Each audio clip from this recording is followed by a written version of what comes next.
Hi everyone. Today we're going to take a look at some circular motion problem solving. So imagine you have a set of keys on a lanyard with a mass of 0.02 kilograms and you spin around here so that the lanyard is taut. You have this straight line between you and the end of the keys here. And that length is about 0.3 meters. So this would be the radius of the circle, you at the center of the circle. And this speed should say 3 meters per second. So let's fix that really quick. This should be 3 meters per second. And we know the mass of the keys, and we want to find the tension in the string. So the mass of this key system, again, just kind of taking this out of the written description. The speed is 3 meters per second. And the radius is 0.3 meters. And what are we trying to find here? We're trying to find the tension in the string. So first step, the expert problem solving strategy is choose a system and draw a force diagram for that system. So we're interested in this set of keys. When I go to draw a force diagram for the keys, I know that I'll have a weight force for the keys. So mg would be 0.02 times -10 meters per second squared. And the reason why I say -10 is because sorry about that. I've assigned the downward direction to be negative and the upward to be positive, and I'll make the rightward x direction positive and left negative. All right, now what's touching the keys? Well, definitely the rope is touching the keys, and I know that the rope is going to pull on the keys, not push. So this tension force here, right?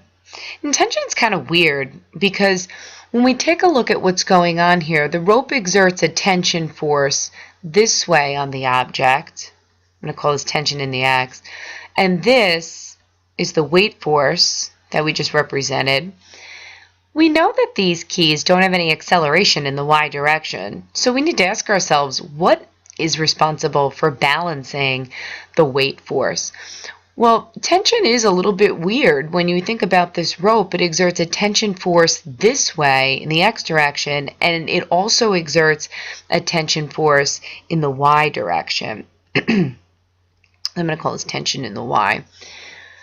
So our force diagram for the keys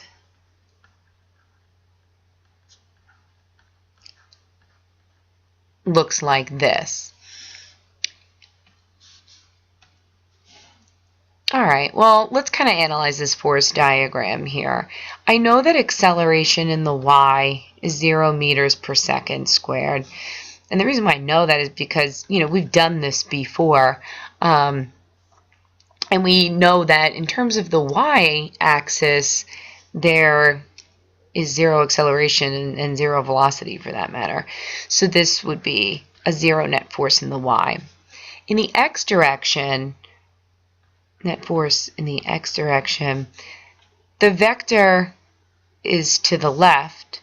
This is the net force in the x direction for this problem. So the net force is just equal to the tension force in the x direction. And this is pointed towards this center of the circle. So if its speed is 3 meters per second, and this is a constant speed, so these keys have uniform circular motion, and we have this force towards the center of the circle, then this tension force is the centripetal force, the force responsible for helping these keys keep on accelerating. They keep on changing direction and creating a circular path here. So I'm very interested in acceleration in the x, right? And so we don't know acceleration in the x. Now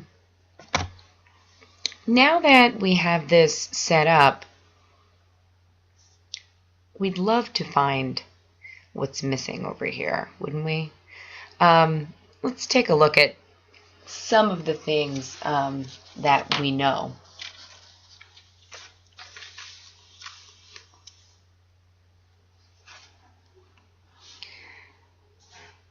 If we want to find acceleration so that we can eventually find F net, centripetal acceleration is equal to v squared over r.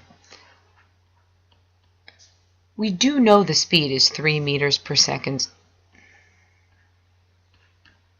so we can square this term. The radius is also known. It's 0.3 meters. So what ends up happening is this becomes 9, and the units here are meters per second multiplied by meters per second. So it's meters squared per second squared, all divided by 0.3 meters. So we're just doing 9 divided by 0.3. And end up with 30. And let's check on these units again. If you have a meter squared term divided by a meter, the square is gone, this term is gone, and you are left with meters per second squared. That makes sense because we're looking for acceleration over here. All right, so we've gotten the acceleration of the keys. Can this provide us with net force? Well, sure it can, because to find net force by second law you need mass and acceleration. We have our mass, we have our acceleration, so we are good to go. So the net force in the x direction here, 0.02 times 30 for 0.6 newtons.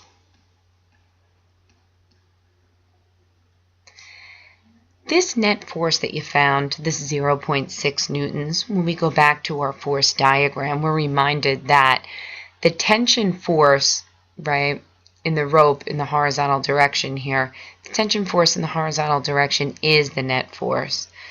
So in this case, our tension force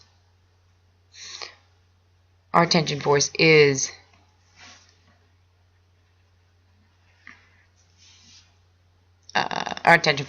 the net force, so this is equal to the tension force as well.